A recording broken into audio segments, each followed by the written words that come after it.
Assalamualaikum warahmatullahi wabarakatuh. Kami dari kelompok 8 akan mempresentasikan hasil diskusi kelompok kami, yaitu tentang akhlak dalam keluarga. Sebelumnya, perkenalkan dulu anggota dari kelompok 8, yaitu saya sendiri, Aemida Selvia, NIM 20010040074. Ada Hanifia Dalia Azza Mahfiro, NIM 200104059, dan ada Ametis Fata Cintana, NIM 200104068. Nah, sebelumnya langsung saja ke materi yang pertama. Baik, kita mulai saja ke materi yang pertama, yaitu ada urgensi keluarga dalam hidup manusia.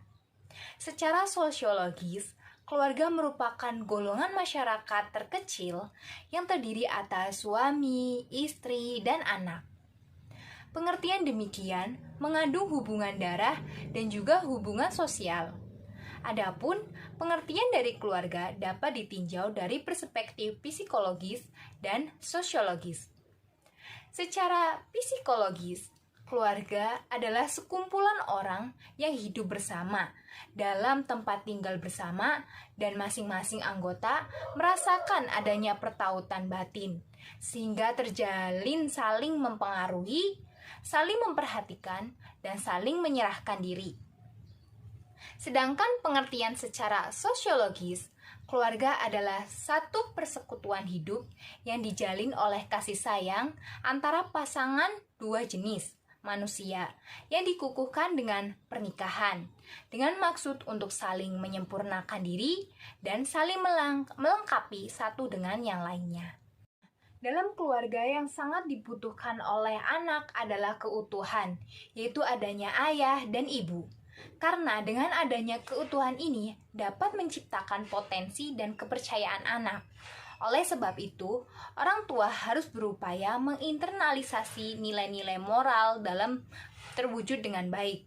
Untuk itu, lingkungan keluarga sangat menentukan berhasil tidaknya proses pendidikan, sebab disinilah anak pertama kali menerima sejumlah nilai pendidikan.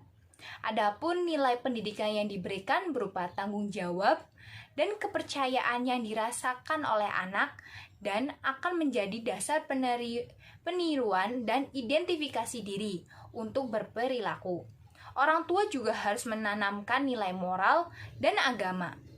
Nilai-nilai agama sangat besar pengaruhnya terhadap keberhasilan keluarga. Agama yang ditanamkan oleh orang tua sejak kecil kepada anak akan membawa dampak besar di masa dewasanya. Karena nilai-nilai agama yang diberikan mencerminkan disiplin diri yang bernuansa agamis. Yang kedua ada akhlak suami istri. Pertama, menjadikan pasangan sebagai pusat perhatian, yaitu sejak awal tidur, bangun tidur yang dilihat hanya pasangan. Kedua, menempatkan kepribadian sebagai seorang suami atau istri, yaitu istri berpakaian untuk suami dan begitu juga sebaliknya. 3. Jangan menabur benih keraguan atau kecurigaan. Keempat, merasakan tanggung jawab bersama baik suami maupun istri, saling mengingatkan dan jangan selalu menuntut. Kelima, selalu bermusyawarah atau berdialog. Dilakukan komunikasi dengan baik, introspeksi masing-masing. 6. Menyiapkan diri untuk melakukan peranan sebagai suami atau istri. Ketujuh, nampakkan cinta dan kebanggaan dengan pasangannya atau jangan kikir memberi pujian. Kedelapan, adanya keseimbangan ekonomi dalam mencari nafkah untuk memenuhi kebutuhan. 9. Jangan melupakan dengan keluarga besar masing-masing, yaitu orang tua. 10. Menjaga hubungan dengan pihak lain. Adapun hak dan kewajiban suami istri dalam Islam, yang pertama, suami istri hendaknya saling menumbuhkan suasana mawadah dan warohmah yang terdapat dalam Quran Surah Ar-Rum ayat 21. Yang kedua, hendaknya saling mempercayai dan memahami sifat masing-masing pasangannya, yang mana terdapat pada Quran Surah An-Nisa ayat 19 dan Al-Hujurat ayat 10. Yang ketiga, hendaknya menghiasi dengan pergaulan yang harmonis, yang terdapat pada Quran Surat An-Nisa ayat 19. Dan yang keempat, hendaknya saling menasehati dalam kebaikan. Nah, untuk materi selanjutnya akan disampaikan oleh teman saya. Assalamualaikum warahmatullahi wabarakatuh. Saya Ametis Fatanim 2040068 akan melanjutkan presentasi kelompok kami. 3. Akhlak orang tua terhadap anak. Menurut Imam Al-Ghazali, orang tua sesungguhnya tidak bebas berbuat apa saja kepada anak-anaknya. Ada adab atau etika tertentu yang harus diperhatikan pada orang tua terkait kewajiban anak-anak berbakti kepada mereka. Menurut Imam Al-Ghazali, sebagaimana disebutkan dalam kitabnya berjudul Al-Adab Findin, Kairo Al-Maktubah atau Taufikiyah halaman 444, setidaknya ada 5 adab orang tua terhadap anak-anaknya sebagai berikut. 1. Membantu anak-anak bersikap baik kepadanya. 2. Tidak memaksa anak-anak berbuat baik melebihi batas kemampuannya. Tidak memaksa anak-anak saat susah. 4. Tidak menghalangi anak-anak untuk berbuat taat kepada Allah SWT. 5. Tidak membuat anak-anak sesat disebabkan pendidikan yang salah. 4. Akhlak anak terhadap orang tua. Problematika yang sering dialami saat ini yaitu rendahnya pendidikan akhlak yang mengakibatkan kurangnya pengetahuan akan pentingnya pendidikan akhlak itu sendiri, sehingga banyak generasi muda yang memiliki akhlak kurang baik, terutama akhlaknya terhadap para orang tua. Permasalahan dalam pembahasan ini bertolak balik dari persoalan yang berkenaan dengan pendidikan keluarga, lantaran hal tersebut berkaitan erat dengan permasalahan dasar kewajiban anak terhadap kedua orang tua, esensi yang terkandung dalam Quran Surat An-Nisa ayat 36, Quran Surat Al-Isra ayat 23-24, Quran Surat Al-Ankabut ayat 8, dan Quran Surat Al-Ahqaf ayat 15. Di antaranya, 1. Seorang anak harus bersikap dan berperilaku baik terhadap kedua orang tua dalam ucapan maupun perbuatan. 2. Setiap anak perlu memiliki pengetahuan tentang akhlak anak terhadap orang tua. 3. Pentingnya pendidikan akhlak anak terhadap orang tua terkait tanggung jawab, etika, dan sopan santun. Akhlak anak terhadap orang tua yang dapat dalam Al-Quran menjelaskan bahwa seorang anak hendaknya 1. Berbuat baik kepada kedua orang tuanya dalam keadaan bagaimanapun dan tidak boleh sekali-kali membalas dan mengimbangi ketidakbaikan orang tua kepadanya. 2. Memuliakan ibu bapaknya tanpa mengharapkan apapun sebagai balasannya. 3. Menjalankan kewajiban seorang anak terkait akhlak anak terhadap orang tua dalam mendoakan kedua orang tua semasa hidupnya atau setelah mereka tiada. 4. Menjauhi larangan Allah yang berkenaan dengan durhaka terhadap orang tua. Menunaikan hak orang tua dan kewajiban terhadap mereka selagi tidak dalam rangka mempersekutukan Allah SWT. Assalamualaikum warahmatullahi wabarakatuh.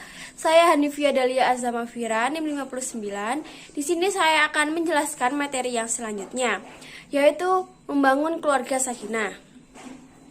Keluarga sakinah yang dipahami oleh organisasi keagamaan Muhammadiyah ialah sebagai keluarga yang setiap anggotanya membangun dalam dasar fitrah kemanusiaan. Hal tersebut menjadikan diri sebagai manusia yang memiliki tanggung jawab atas kesejahteraan sesama manusia dan alam. Islam mengajarkan banyak sekali cara merendah keluarga sakinah, mawaddah, warahmah. Berikut ini 7 diantaranya. Yang pertama, memiliki pasangan yang tepat atau sesuai kriteria. Yang kedua, terpelihara komunikasi yang baik agar tumbuh rasa saling percaya, pengertian, dan menghargai. Selanjutnya, mengisi hari-hari dalam keluarga dengan penuh kasih sayang. Yang keempat, menjalankan kewajiban masing-masing dengan penuh tanggung jawab. Keluarga dibangun dengan fondasi agama dan semata-mata untuk ketakwaan kepada Allah. Selanjutnya, tak pernah berhenti bersyukur. Baik suami dan istri harus tertanam sikap untuk saling setia. Materi selanjutnya yaitu syarat-syarat membangun keluarga sakinah. Di antaranya, yang pertama, iman yang kuat. Yang kedua, tanggung jawab. Yang ketiga, saling mengerti. Yang keempat, bersikap dewasa. Kelima, ikhlas terhadap segala hal mengenai pasangan. Yang terakhir, lapang dada dan memaafkan. Yang selanjutnya, aspek-aspek yang harus dipenuhi dalam membina keluarga sakinah. Manusia sebagai makhluk sosial. Perilaku dasar pergaulan antar manusia. Perilaku sosial dalam keluarga dan menghadirkan suasana kondusif. Materi yang selanjutnya yaitu kekerasan dalam rumah tangga. Kekerasan dalam rumah tangga diartikan sebagai tindakan kekerasan yang dilakukan oleh seorang terhadap perempuan yang berakibat timbulnya penderitaan secara fisik, seksual, psikologis, kesengsaraan, dan pelantaran rumah tangga.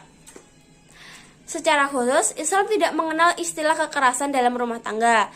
Namun, bagaimana jika kekerasan itu dilakukan dalam rangka untuk mendidik atau memberikan pengajaran sebagai yang dibenarkan oleh ajaran Islam dan dilindungi peraturan perundang-undangan? Seperti, suami dibolehkan memukul istri karena yang nusuf, Islam adalah agama yang rahmatan lil alamin, yang menganut prinsip kesetaraan, partnership atau kerjasama dan keadilan. Tujuan perkawinan adalah tercapainya keluarga yang sakinah, mawaddah, dan warahmah. Oleh karena itu, segala perbuatan yang mengakibatkan timbulnya mafsadat yang terdapat dalam kekerasan rumah tangga dapat dikategorikan kepada perbuatan melawan hukum. Islam mengajarkan mendidik dengan normal dan etika dan dibenarkan oleh syar'i. Beberapa solusi yang ditawarkan kepada pasangan suami istri sebelum atau sewaktu menyelesaikan masalah dan perselisihan keluarga yang terjadi di tengah mereka.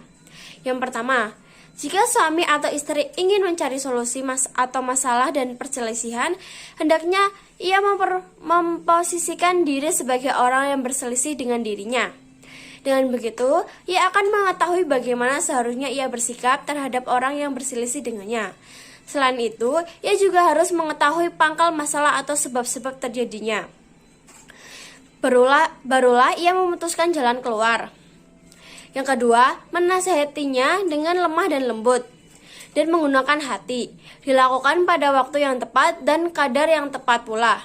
Sebab, jika dilakukan terus-menerus siang dan malam, hanya akan menambah kesal orang yang dinasihati. Nasihat itu ibaratkan dosis obat. Dosis yang tepat bisa mengobati, dosis yang berlebihan bisa merusak, bahkan mematikan. Yang ketiga yaitu menjauhi tempat tidur istri, bila mana cara pertama sudah tidak mampu. Yang selanjutnya, memukulnya dengan pukulan yang tidak membahayakan. Artinya, hanya pukulan yang dapat melunakkan kerasnya hati sang istri, bukan menyakitinya dan meyakini dapat mengubahnya menjadi lebih baik. Jika diperkirakan malah destruktif, cara ini mesti ditinggalkan. Yang terakhir, meminta bantuan kepada juru damai atau kedua belah pihak antara suami dan istri. Ini merupakan jalan terakhir ketika cara-cara sebelumnya tidak mampu. Kedua juru damai itu tentunya harus mampu memahami duduk permasalahan suami istri dan juga mumpuni untuk memecahkannya. Sekian dari presentasi kelompok kami. Bila ada kesalahan, mohon maaf. Wassalamualaikum warahmatullahi wabarakatuh.